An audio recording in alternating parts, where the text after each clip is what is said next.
దూదేటోళ్ళు ఉన్నారు, ముస్లింలలో కూడా దూదేకులోళ్ళు ఉన్నారు. నరేంద్ర మోడీ గారు, ఇది ఒక్కసారి నరేంద్ర మోడీ గారు గతంలో ఆయన చెప్పింది చూపిస్తా. గుజరాత్ నేను ముఖ్యమంత్రి ఉన్నప్పుడు 70 ముస్లిం కులాలను నేను బీసీలలో చేర్చిన, బీసీలకు కూడా ఇచ్చిన, నేను ప్రచారం చేసుకోలేదని 2022లో నరేంద్ర మోడీ గారు गुजरात में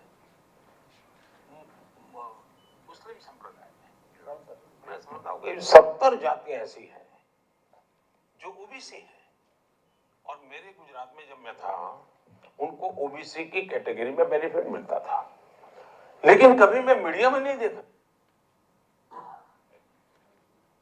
मालोक सार विनिपिस्तेनांడి बैकवर्ड नहीं, अब जैसे मेरे यहाँ गुजरात में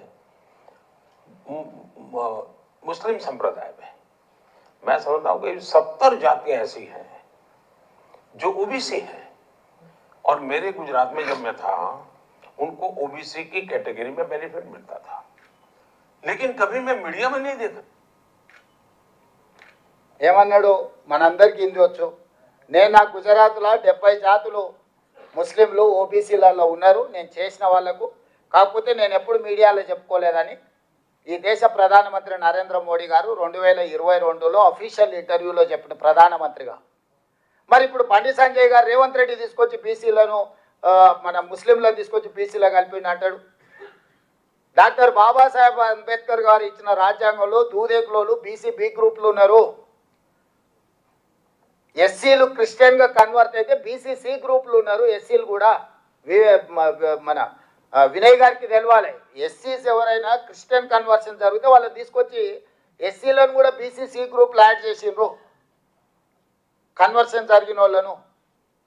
సో ఇవాళ ఇవన్నీ ఎందుకు వాళ్ళు మాట్లాడుతున్నారు అని అంటే సింపుల్, ఈ లెక్క తేలిందని అంటే ఆ తర్వాత మా సంగతి ఏంది చెప్పండి అని మీరు అడుగుతారు. మీరు అడగొద్దంటే ఈ లెక్కలు తేలొద్దు. నేను మిమ్మల్ని అడుగుతున్నా ఏం ప్రాసెస్. నేను చంద్రశేఖరరావుని అడిగినా, కిషన్ రెడ్డిని అడిగినా, బండి సంజయ్ని అడిగినా, లేకపోతే ఇతర నాయకులను అడుగుతున్నా, అయ్యా మేము ఒక ప్రక్రియ ద్వారా ఈ కులగణన మేము చేపట్టినాము, ప్రతి మనిషి లెక్కలు వివరాలు సేకరించి వాళ్ళతో సంతకం తీసుకొని ప్రభుత్వం ఒక అఫీషియల్ డాక్యుమెంట్ ఇచ్చినాము. తప్పుడు లెక్క అని తప్పుడు మాటలు మాట్లాడకుండా ఎట్లా తప్పు లెక్క చెప్పురి. ఏ బ్లాక్లో ఏ ఇంట్లో ఏ కులాన్ని నేను తప్పు రాసుకొచ్చినా 100% పారదర్శకంగా పక్కా లెక్క చేసిన ఇవాళ. ఎందుకంటే ఈ దేశానికే తెలంగాణ రోల్ మోడల్గా నిలబడబోతుంది.